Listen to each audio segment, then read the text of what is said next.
Welcome to another episode of ChatGDB, your personal ChatGPT for the upcoming ICSE and ISC examinations. I am Luvia Mukherjee, a student here at GD Birla Center for Education, bringing you today the ultimate guide for acing your English examinations. Because let's be real, all that glitters is not gold, but full marks in your English exams, that's the real treasure. To conquer our English examinations, we have the finest minds in English. Presenting Ma'am Osta, Ma'am T. Roy, Ma'am S. Roy, and Ma'am R. Pathak. Let's get started with English language.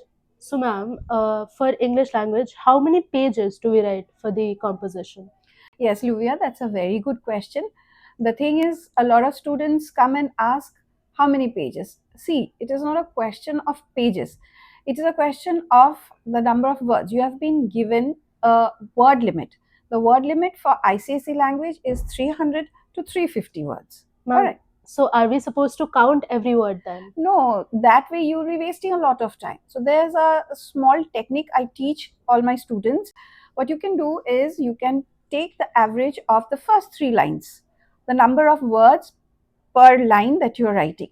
Say 3 lines you take into account, and you find that in 3 lines you have written 30 words. So that makes it 10 words per line. Now 350 divided by 10 would be 35 lines. So on the blank sheet of paper, when you are about to begin the composition, count 35 lines, make a small mark somewhere. So when you are writing the composition, you will know that this is where I have to stop. So that you will be able to write your composition according to the desired length. The same goes out for English language ISC also. That is, you have to adhere to the word limit, because if you exceed the word limit, you will be losing out on time. So it is 400 to 450 words for ISC, so you have to stick to that. Now, I think, ma'am, since we are talking about the composition, we should also discuss about the do's and don'ts of the composition. Absolutely. Now, one topic which is common for both ICSE and ISC, the argumentative essays. So there, I think we need to take the stand in the first paragraph itself. Right. So there we have to either speak for or against the topic, and children have a tendency of sitting on the fence. Sitting on the fence, as we say, that not taking a proper side. So that has to be looked into. So if you are going for the argumentative essay, I think you have to not, I think actually you should take a proper stand right in the first paragraph. Apart from that, we also have the story writing, which is common for both ICSE and ISC. So in case of the story writing, often the first sentence of the story is given, and one has to develop the story from there. So in case of that, you have to keep in mind that there are no transcription errors. Now, what is that? So suppose the topic is, it was on a dark, stormy night. Now, when the child is writing, when the student is writing that, and the child is missing out on the word dark, so that will be penalized. So over here, one has to keep in mind that there are no transcription errors. And ma'am, for the descriptive and narrative? Yes, the descriptive essay. Now, when you are writing a descriptive essay, the question itself will give you pointers. What exactly you have to describe in that topic? Say sights or sounds or smells, whatever is it. You have to be very careful to see that you have described all the things that are pointed out in the question. The question itself gives you pointers. So missing out on any one of the points will result in you losing marks. Yes. And also the narrative topic, when you're writing the narrative topic, it has to be, for ICSE, it has to be from the perspective of a 15-year-old. Yes, the same for IC also, that it has to be age appropriate. Means that if you are a student of 15 or 16, so it has to be from the point of view, from the perspective of a 15 or a 16-year-old. Right. You cannot be a middle-aged man or an old woman, and you cannot narrate the story from that point of view. And also try to, not try, you must keep this in mind, the entire thing should not end as a dream. Yes. It's a very common mistake that they write a wonderful essay, they say that, yes, if I had superpowers, and then finally the last line in, I woke up and the alarm clock rang. So that should not be. It should not be a dream. Correct. So that is something which you should note over here. And one last thing I would like to say about ISC language, one more topic you get, the discursive topic. That is, education should be free for all, suppose. Now, there you don't need to take a stance. This is a discussion. So you can explore the topic from different points of view, but do not make it into a story. It's a discussion. So it should be treated like that. So that has to be noted. Those were some really helpful tips. Another problem that seems to be more occurring with Gen Z is that we procrastinate a lot. So, any tips for better time management? Because sometimes we give too much time for one question and we cannot give the next question proper timing. So, how should we go about that? There is a very simple solution to that, Luvia. How much time you should spend on each question is already mentioned in the question paper. So my advice is, as soon as you get the question paper, spend the first 15 minutes in reading it carefully, because you will be told how much time to spend on the essay, how much time on the subsequent questions. And most importantly, what you need to focus on are those questions which you are most confident with.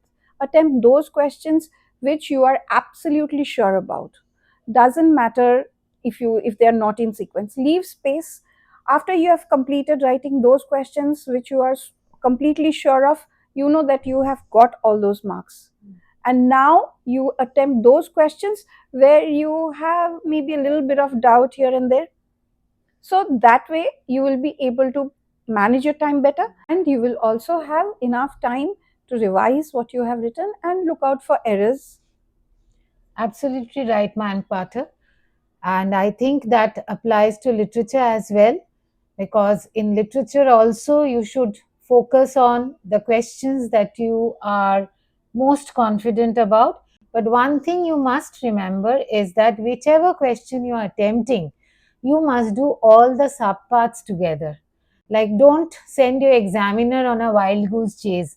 Sometimes we find children, putting star here, written on next page, 2A done on page number 7, 2C done on page number 5. So that is, I would say, a suicidal error, because it irritates your examiner, and you should never irritate your examiner. Ma'am, we cannot afford to annoy our examiner. So, brings me to my next question. Is there any change in the pattern of the question paper?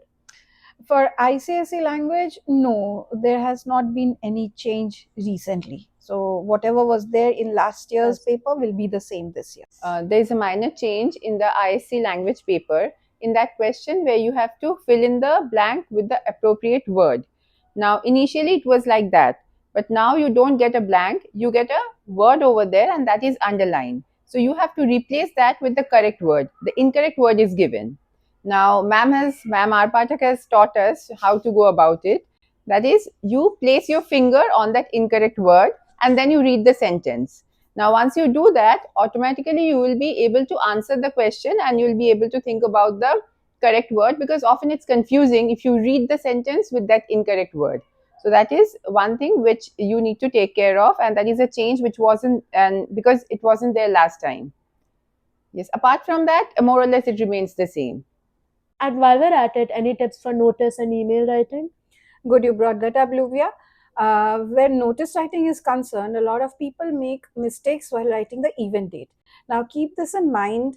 Your event date should be 7 to 14 days from the date of your examination. So, you know the date of your examination, count 7 days and then go for a date. As for the submission date for the participation, that should be 7 days before the date of the event. So keeping that in mind, that should help in getting full marks in notice. For email, please be very careful with all the details that you have written in the notice. The details should be absolutely the same in the email writing also. Ma'am, I often lose marks while writing the summary. So, what should I do to? First and foremost thing that you should do, you should be within the word limit. It's 50 words for ICSE, and for ISC it's 100 words. And we need the grids. So you draw the grid, there has to be one rough and one fair grid, and be within the word limit. Because if you exceed the word limit, whatever you're writing beyond that is not taken into consideration, no matter how well you write. And for ICSE, you have to keep in mind there should be 6 points, and for ISC, there should be at least 8 points for the summary. So you have to look for those points when you read the passage. And All is right. the rough grade compulsory as well? Or is Rough the- grade, yes, of course, it Alright. is compulsory, because if you do not make it, you will be having problems while drawing up the fair one. So it is compulsory. You can take it as compulsory, yes. And ICSE students must keep in mind, this is something which is quite dangerous. If you cross the word limit, if you go beyond 54 words, you end up losing marks for expression, and that's quite a bit. 1.5 marks will be deducted out of 2. So keep to the word limit, stick to it, nothing beyond that. I think with those tips we can ace our language papers. So let's move on to literature. While giving my 10th board examinations, I personally faced a lot of problems with MCQs. So how do we go about that? MCQ, multiple choice questions, that's a very in thing now. For any public exam, you're given MCQ. So, how do you go about it? You should know your text thoroughly.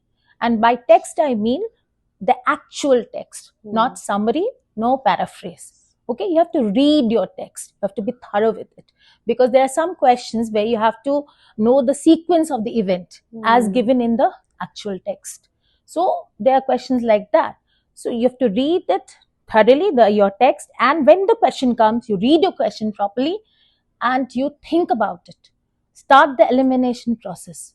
The much obvious question, incorrect answers, you just eliminate that, and after that, you whatever remains, you analyze that and slowly reach to the most possible correct answer. And how are you going to write the answer in the answer script? You will write the letter and you will write the word also, because many a times children write A and it looks like D. When they write D, it looks like A. You lose marks. You must write the word also, the letter and the right word. Okay. All right. And for ISC, we have the reasoning questions. So any tips for how we go about that? Right, Luvia, that is one place where children lose most marks, I have seen. And these are 1 mark questions, but people often write paragraphs. So you have to remember that these questions have to be answered in 1 or maximum 2 sentences. You can begin with a because generally your question ends with such and such has done this because, and then there is a dash. So you need to fill in the blank. So you can start off your answer with a because, and it's a 1 mark question.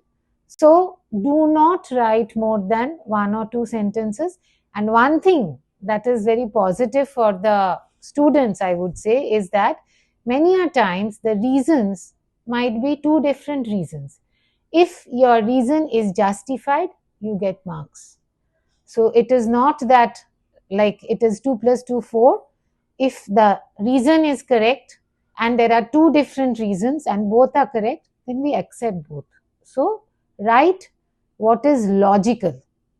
All right. Okay. And again, for that, the knowledge of the text is very, very important. What are the literary devices we should be focusing on? The very common ones, the simile, metaphor, personification, onomatopoeia. If I'm forgetting something, ma'am? Yeah, I think we should focus on alliteration, hyperbole, repetition. I think that's all. Yeah, these only. Ma'am, every year we find a lot of students getting a perfect score in literature. So how do we achieve that target? It's easy to achieve 80 upon 80. You can get it, Luvia. And only thing that you have to keep in mind when the question comes to your RTC, you have to read the lines given there from the text and not just go straight away attempting the questions. Many a times what happens, children don't read at all. They just go on answering. So you have to read it, think over it, and many a times believe it. You might get answers in those lines only. Okay, and subparts. People overlook subparts. After writing, you must see whether you've answered the subpart or not. If you don't know anything, as ma'am said, leave it, come back, leave the space, come back and do it later. Okay, but do not leave any subparts. It's very important. And after finishing the paper, go through the whole paper and see what you have written is exactly what has been asked. And you can ace the marks. There's nothing, that you cannot do it. You can, if you put your mind to it. So you must know your text, read it, okay, and read the question paper and attempt all the subparts and go back and reread the paper before submitting the paper. Okay, and you must identify the questions. Looking at the National New Education Policy, NEP, there are different types of questions now. Recall, not just recall, analysis, evaluation, and creativity. Like in creativity, you might be asked to give alternate title to the text or the lessons that you've read. So I will suggest that you make one alternate title and keep it. So for every lesson, so that you don't have to think over there, you won't waste time. So that is creativity. Then there are questions evaluation. They will ask your opinion. Okay, what do you think? So feel free to give your opinion. How is it still relevant? Feel free. If it's an anti-war poem, feel free to write about Ukraine war or what is happening in Gaza. So feel free to give your opinion. Okay, so nothing is wrong. It depends how you justify your whatever opinion you give. So there is no correct answer for the opinion-based questions. Yes, there is no correct answer. It is All right. correct answer is how well you justify it. There's nothing right and nothing wrong. What may be right for you can be wrong for somebody else. But if you justify whatever you are giving, you will get your marks. Okay, All that is right. your opinion. Your opinion can be different from mine.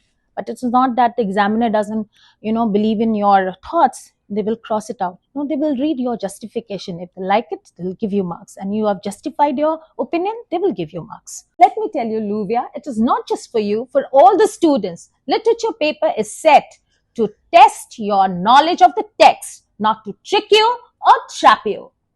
Well, that's a relief. So, coming to our last and most important question, everyone wants to know, India wants to know, what are the most important chapters in English? That's a very exciting question, Luvia.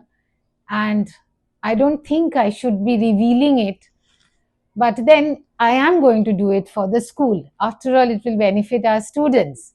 Yes. This time, it's a new syllabus and everything is important. So you have to study everything from the first word to the last word. Ma'am, we have the 5 marks questions now. So, what should be the length of those? See, the length is specified over there. It's 100 to 150 words. But again, they are not very strict about the word limit as they are in the summary. But definitely 150 words should not become 500 words. And it's the same as is applicable for the 10-mark questions also, where we have 200 to 250 words as the word limit. So you have to keep that basic length in mind. All right. Now, in the 5-mark questions, so one good thing about the 5-mark questions is that there are guidelines given. So answer those guidelines. And generally 2 guidelines are given. So answer in 2 paragraphs. All right. So that you can give exactly what is required. There is no need to write a long introduction about what has happened much before the place from where the question has been set. All right. So try to keep your answer short because it's only 5 marks. All right. And 10 marks, of course, 10-mark questions, again, depending on the question you will answer. Sometimes in the case of poetry, they might want the entire summary of the poem. Sometimes in case of short stories, a part of the short story might be asked. So read your question thoroughly, see what they are asking and answer. Just don't summarize the entire chapter. And as ma'am said, read the text very thoroughly. That is very important. In literature, in order to do well in literature, you need to know your text absolutely by heart, you can say. So that you can answer the MCQs, the logical reasoning questions, the 5-mark, that is the short answer questions, and the competency based questions. And one last thing that I want to say is that generally in the 10-mark questions, you have a tag question.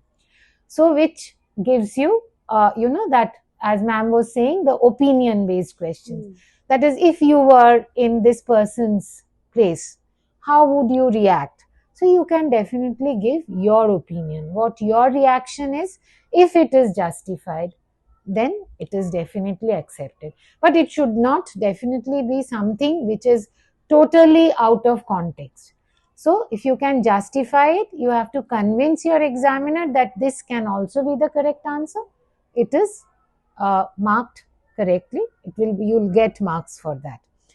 And my last advice before ma'am takes over is that please complete the paper.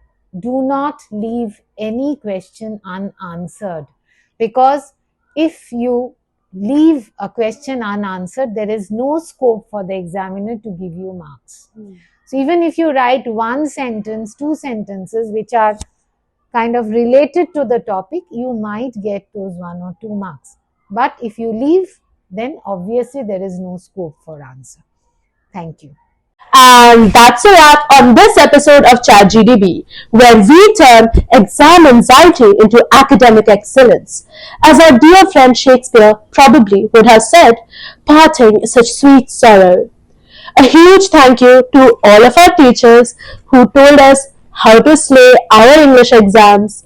And until next time, this is ChatGDB.